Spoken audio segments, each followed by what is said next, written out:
তারপর সুদের বায়ান করলে কি হবে জানেন? সকালবেলায় আপনাদের দেশে যত চায়ের দোকান আছে বলবে বাজে হুজুর এনে নিবে, ওটা ফালতু লোক। কারা বলবে? সুদখোর মাল কটা বলবে, ওরা গাল দিবে। অসুবিধা কিছু নাই, আমি এমনি গাল খাওয়া বক্তা। তোমরা গাল দাও, আমি দোয়া দেব তোমাদের লেগে, আল্লাহ তোমাদেরকে হিদায়াত দেখ। এর থেকে বড় দোয়া আমার কাছে আর কিছু নেই। আমার আল্লাহ রাব্বুল আলামিন কোরআনে বললেন, ওয়া হাল্লাল্লাহুল বাইয়া ওয়া হাররামার রিবা। হে আমার নবী বলে দাও, ব্যবসাকে হালাল করেছি আর তোমাদের জন্য সুদকে হারাম করেছি।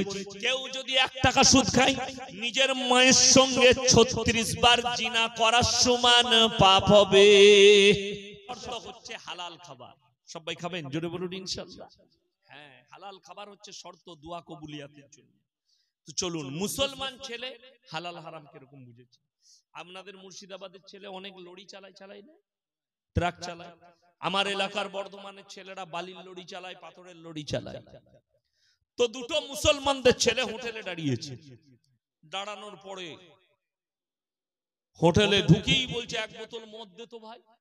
মদটা খেয়ে নিল। তারপরে বলছে রুটি আর মাংস নিয়ে আয়। যে হোটেলের কর্মচারী আছে বেচারা রুটি আর মাংস এনেছে। যখন রুটি আর মাংস এনেছে তখন বলছে মুরগিটা জবাই না কাটা। আলা মার হারাম করকে জুতো করে। আচ্ছা, যে মদ খেয়েছে তার রেটে জেনে লাভ আছে? কেন? মদটা হারাম আর মুরগিটা জবাই খেলেই হালাল হয়ে যায়? তুই তো প্রথমেই হারাম চালিয়েছিস। এই হচ্ছে মুসলমানের হাল। আরো একটা ডোজলেন, আপনি শুনে গেলেন। ইয়াসিন ভাই এসে আমাদের মাদ্রাসায় জলসায় বলে গেলেন জবাই করা মাংস খেতে। আজকে সকালে আমার মাদ্রাসায় একটা কসাই এসেছিল, যাই হোক মাংসে গরু করেছিলাম, সে গোশত পোষ দেয়, আমাদেরই বন্ধু মানুষ। তাকে আমি একটা তথ্য দিলাম, আমি 100টা কসাইয়ের মধ্যে 95 জন বেনামাজি নেমক হারাম কসাইরা। ঠিক বললাম না ভুল বললাম? সবাই কি বলি নাই, 95টা বললাম। নামাজ পড়ে না। কিছু কিছু মাল আছে সে তো মদই চালায়, কি বললেন, কসাই মদ খায়। আল্লাহ তাদেরকে হেফাজত করুক, বলুন আমিন। আপনি এটাও ভাববেন কোন লোকটার কাছে মাংস খাচ্ছি। ওই জন্য আমাদের দেশে অনেক নিয়ম আছে, যার কাছে গোশত কিনে না। কেউ যদি মুয়াজ্জিনকে দিয়ে ইমামকে দিয়ে গরু জবাই করায় কোনো কসাই, তার কাছেই মাংস লোকে কিনে।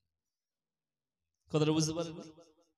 আমার মাদ্রাসার ছাত্র বাবুর্চি শিক্ষককে ডেকে নিয়ে গিয়ে যে জবাই করায় আমি তার কাছেই মাংস নিই বাড়ি, তাছাড়া নেব না। যাত্রার কাছে মাতাল করবে না গাঁজাখোর, শুনেলেন আমার ভাই? আপনি এটা বুঝলেন যে আমাকে জবাই করা মাংস নিতে হবে। সকালবেলায় বাজারে গেলেন, গিয়ে বললেন ভাই আমাকে জবাই করা মাংস দিতে 1 কিলো। হুজুর বলে গেছে জবাই করা মাংস কিনছেন, কিন্তু টাকাটা আবার সুদের টাকা। একই ব্যাপার দাঁড়িয়ে গেল।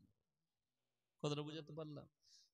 নাউজুবিল্লাহ বলেন, যারা সুদ খান তাদেরকে অনুরোধ করে আমি বলে যাচ্ছি, বিনতি করে হারাম ইস্তেগফার করে নেন, জীবনে আর সুদ খাবো না। 1 টাকা সুদ খেলে মায়ের সঙ্গে 36 বার জিনা করার সমান পাপ হবে। আপনাদেরকে বলে দিই, সুদ খেলে দিয়ে টাকা করে নিলে সুখ পাওয়া যাবে? টাকায় সুখ আছে? যাদের মনে হচ্ছে টাকায় সুখ, এ মৌলবীরা কি জানে? তারা শোনেন, টাকায় যদি সুখ হয়, সকালবেলায় উঠে একবার কলকাতা চলে যান, ট্রেন ধরে বেলডাঙ্গা থেকে নাইলে বহরমপুর থেকে প্রেসিডেন্ট জেলে গিয়ে পার্থবাবুকে জিজ্ঞেস করে আসুন, স্যার টাকায় কত সুখ? কথাটা বুঝতে পারেননি? উনি বলবেন, বেরোবে আমার যা হচ্ছে তা আমি জানি। কথাটা বুঝতে পারেন? ডাল আর পুরা রুটি এই জুটছে। বীরভূমের বাগের বাচ্চা অনুব্রত বাবু, কে বুঝলেন? একদিন আমাদের শক্তিগড়, ল্যাংচার বিখ্যাত বর্ধমানের শক্তিগড়ের নাম শুনেননি? যখন সৌদি ফৌদি থেকে ছেলেরা আপনাদের আসে না, তখন ওখানে দাঁড়ায় হাই রোডে। সেই জায়গাটার নাম হচ্ছে শক্তিগড়। তো ওই শক্তিগড়ে ল্যাংচা বিখ্যাত। সেই ল্যাংচার দোকানটার নাম হচ্ছে ল্যাংচা কুঠি। আমাদের মুসলিমদের দোকান, আমাকে খুব ভালোবাসে অন্তর থেকে। যাই হোক, এখন তিনার মালিকের ছেলে দুজনাই অসুস্থ। আল্লাহ তিনাদিকে সুস্থতা দান করুক, বলুন আমিন। সেদিনে তিনার ভাই ছিলেন, ছোট ভাই, তিনিও আমাকে মহব্বত করেন, বলে হুজুর আপনার বয়ান খুব শুনি, আমি দোয়া দিলাম আল্লাহ আপনাকে সুস্থতা দান করুক, কামায়ে বরকত দেখ। তো এই দোকানে একবার আমাদের অনুব্রত বাবু বসছিলেন, আমি গাড়ি নিয়ে ঢুকলাম। তো বডিগার্ডরা আমাকে পুলিশরা আটকে দিলে উনি বললেন, এই ছাড়ো, মোল্লা সাহেবকে আসতে দাও। আমাকে বলে, ভালো আছেন? বলে, মাঝে মাঝে ফেসবুকে আপনাকে দেখতে পাই, ইউটিউবে খুব কড়া কথা বলেন। আমি মালটাই কড়া, কিছু করার নাই। বলে, হ্যাঁ হ্যাঁ হ্যাঁ। যাই হোক, দেখুন সেই মানুষটা তিহারের জেলে বসে পুরা রুটি খেতে হচ্ছে, তার নাম আল্লাহ। আপনাদের বর্তমানে এই এলাকায় 150 বিঘে জমির মালিক কেউ আছে? কথা বলে না, নাই। আমার এলাকায় চলুন, এখনো আপনাকে 100 বিঘে 150 বিঘে জমির মালিক দেখিয়ে দিতে পারবো। আছে, 3 ভাইয়ের নামে আছে, 4 ভাইয়ের নামে আছে। যদি একজনের নামে থাকে তা ভেস্ট হয়ে যাবে, ওই জন্য 4 ভাই 5 ভাইয়ের নামে করা আছে, কিন্তু 150 বিঘে জমির মালিক আছে। আমি আমার চোখে দেখতে 100 বিঘে জমির মালিক আমার গলসি থানায়, তাদের আর 1 কাঠাও জায়গা নাই, তাদের ছেলেরা চায়ের কাপ ধুচ্ছে, তার নাম আল্লাহ। যারা মনে করছেন টাকায় সুখ পাওয়া যায়, আপনাদেরকে অনুরোধ করে বলে যাচ্ছি, আমাদের সমাজে সব থেকে কম বেতন কার? কথা বলে না, ইমামদের আর মাদ্রাসার মৌলী সাহেবদের। সব থেকে ভালো খাবার টাকা, কথা বলে না, মৌলী সাহেবদের। আপনারা খাচ্ছেন টেবিল চেয়ারে, আর আমি খেয়ে এলাম কম্বল আর চাদর বিছানো, দস্তরখান, আর কি কি খাওয়াইছে ওটা বলবো না, নাস্তায় কি ছিল ওটা বলবো না।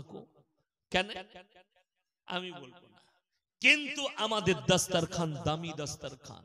হাদিস শুনেলেন, যারা আল্লাহর রাস্তায় দিনের পথে থাকবে, আল্লাহ মৃত্যুকাল পর্যন্ত তাদেরকে ইজ্জতের রুজি দান করবেন। জোরে বলুন সুবহানাল্লাহ।